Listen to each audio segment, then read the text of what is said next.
ఏ గ్రహం బలంగా ఉండాలి? కుజుడు బలంగా ఉండాలి. ఆయన అనుగ్రహం తక్కువైనప్పుడే ఏదైనా రోగాలు రావడం, జ్వరాలు రావడం, దెబ్బలు తగలటం, రక్తం కావటం ఇవన్నీ కుజుడు వల్ల వస్తాయి. కాబట్టి మనసులో ఆయన బాగా ప్రార్థన చేసుకొని నమస్కారం చేసుకోండి.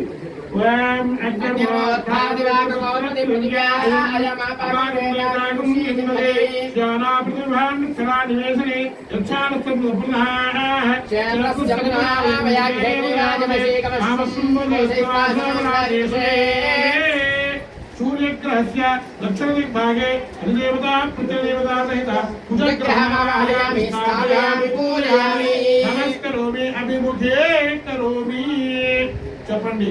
బుధారిష్టేతు సంప్రాప్తే బుధ పూజాంచ కారయేత్ బుధ జ్ఞానం ప్రవక్ష్యామి బుద్ధిపీడ ఉపశాంతయే.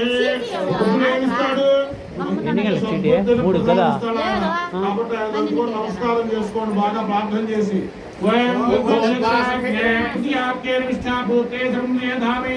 ఎంత ఏమో మళ్ళీ పోయి ఇచ్చేయాలి ఇక్కడ ఉన్నామని చెప్పి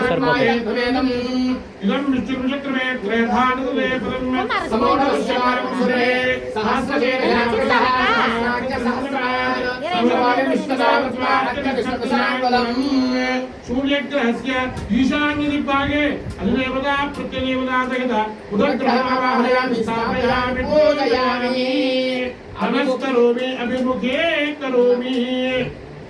చెప్పండి. గురువారిష్టేతు సంప్రాప్తే గురు పూజాంచ కారయేత్ గురుధ్యానో ప్రవక్ష్యామి పుత్రపీడ ఉపశాంతయే.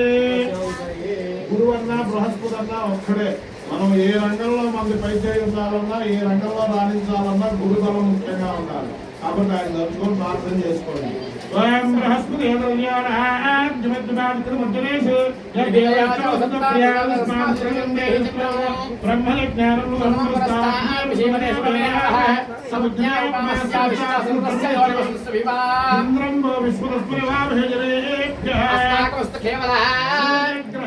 उत्तर दिग्भागे अधिदेवता प्रत्यदेवता सहित बृहस्पति ग्रहमावाहयामि स्थापयामि पूजयामि नमस्करोमि अभिमुखे करोमि.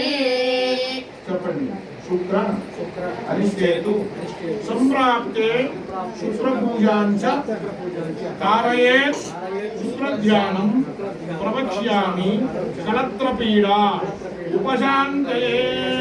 భార్యాభర్తలిద్దరికి కలత్రములు రాకుండా, అంటే సఖ్యత బాగుండాలి అంటే శుక్రుడు అనుగ్రహం బాగా ఉండాలి ఇద్దరికి. కాబట్టి ఆయన దగ్గర ప్రార్థన చేసుకోండి.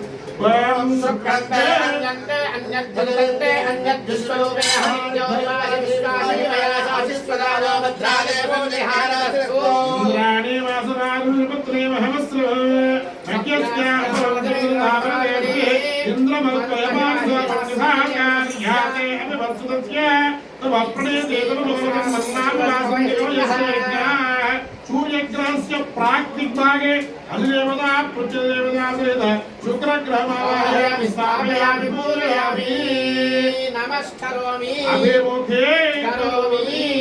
చెప్పండి. శనియారిష్టేతు సంప్రాప్తే శని పూజాంచ కారయేత్ శనిధ్యానం ప్రవక్ష్యామి ప్రాణపీడ ఉపశాంతయే.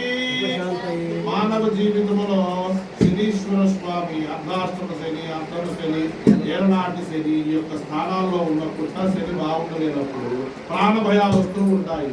దాంట్లో ఇది బయటికి రావాలంటే ఆయన అనుగ్రహం బాగుంటే పెద్దదిగా అయ్యేదాన్ని చిన్న దెబ్బ కొట్టి పక్కన జరిపేస్తాడు ఆయన. కాబట్టి ఆయన మొత్తం ప్రార్థన చేసుకుంటారు.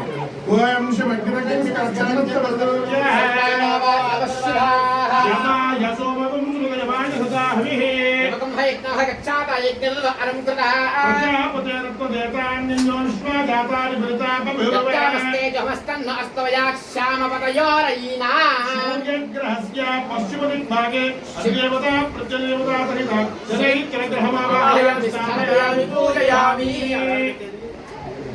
नमस्करोमि अभिमुखे करोमि.